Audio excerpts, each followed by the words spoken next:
ہم نے انسان کو محنت اور مشقت ہی میں پیدا کیا. محنت، مشقت، تکلیف یہ ہر انسان کا مقدر ہے، کرنی ہی ہے. فرق صرف یہ ہوتا ہے کہ کسی کی مشقت اور محنت جسمانی زیادہ ہے، اینٹیں ڈھو رہا ہے غریب، کسی چلا رہا ہے.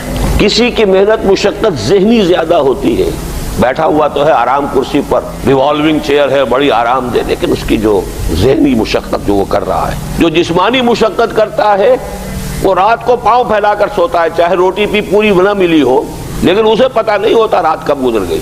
اور یہ دوسرے جو ہوتے ہیں انہیں رات کو بھی نیند نہیں آتی، مخملی گدیروں پر بھی نہیں آتی. انہیں ضرورت ہوتی ہے ہپنوٹکس کی بھی، سیڈیٹیوز کی بھی، ٹرینکولائزرز کی بھی، یہ ساری چیزیں وہاں چلتی ہیں، اس لیے کہ ان کی جو کوفت ہے وہ کسی اور قسم کی. لیکن بچا ہوا کوئی نہیں ہے. محنت، مشقت، قرآن نے اتنی قسمیں کھا کر اللہ نے کہا ہے. ہم نے انسان کو، یہاں کسی انسان کی تخصیص نہیں ہے.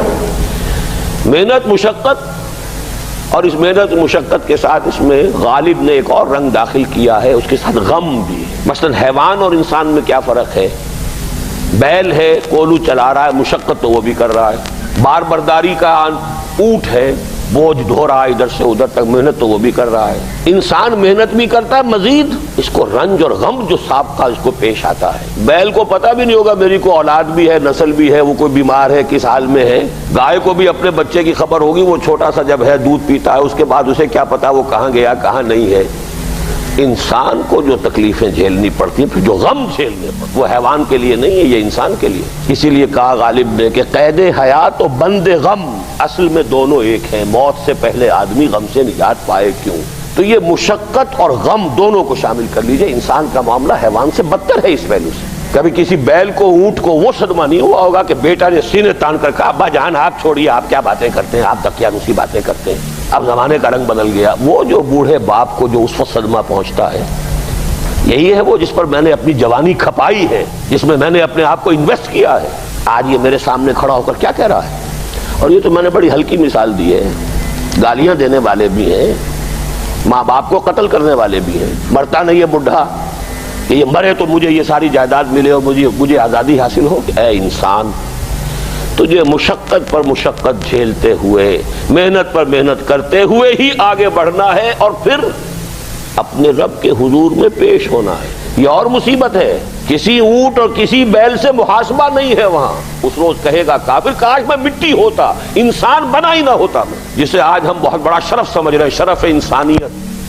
کاش کہ میں مٹی ہوں، یہ انسان کی حیثیت مجھے دی ہی نہ جاتی کہ میں آج یہاں کھڑا ہوں جواب دے کے.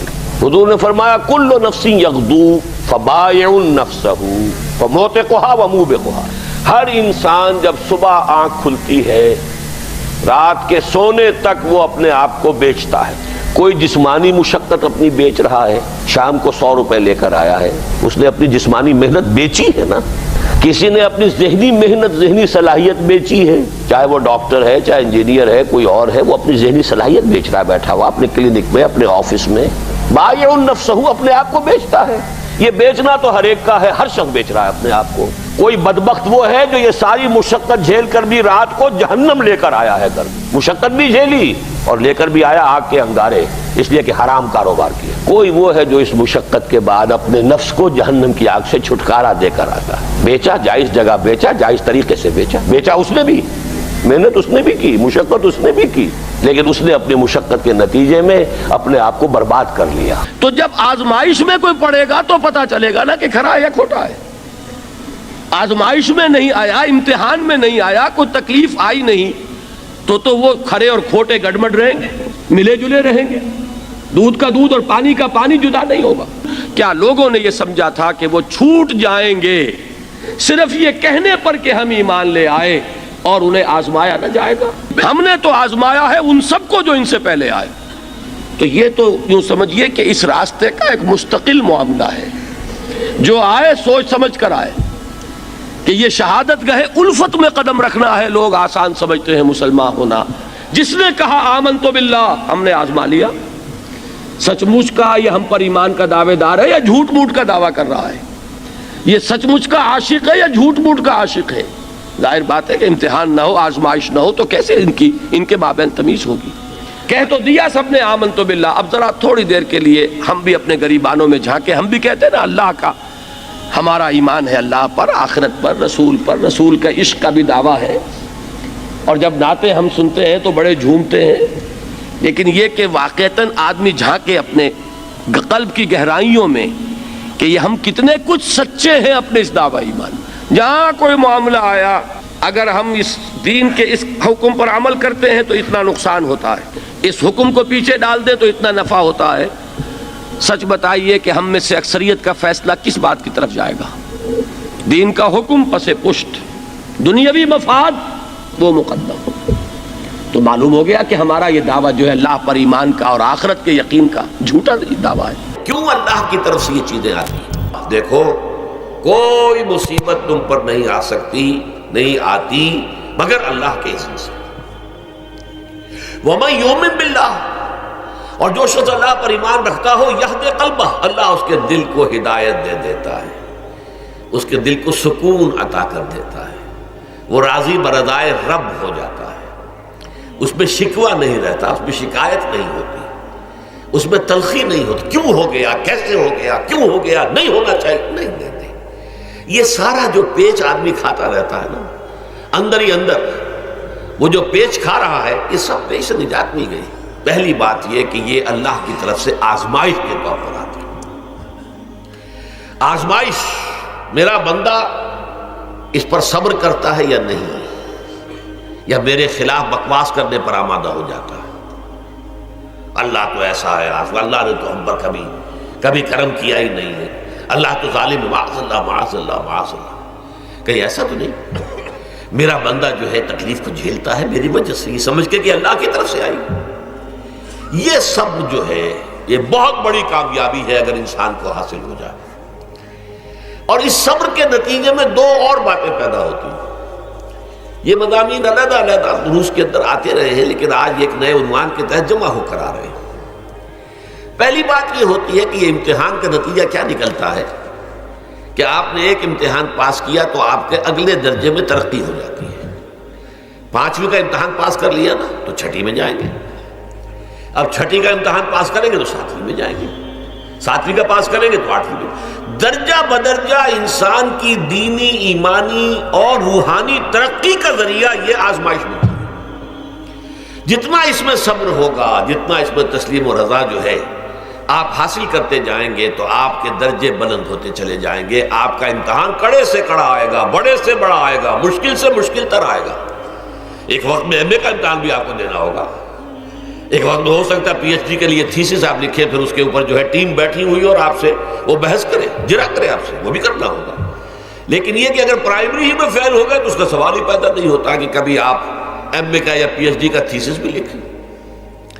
اور اسی کو دوسرے انداز میں کہا گیا ہے قرآن مجید میں، وَلِيُبْلِيَ الْمُؤْمِنِينَ مِنْهُ بَلَاءً حَسَنًا.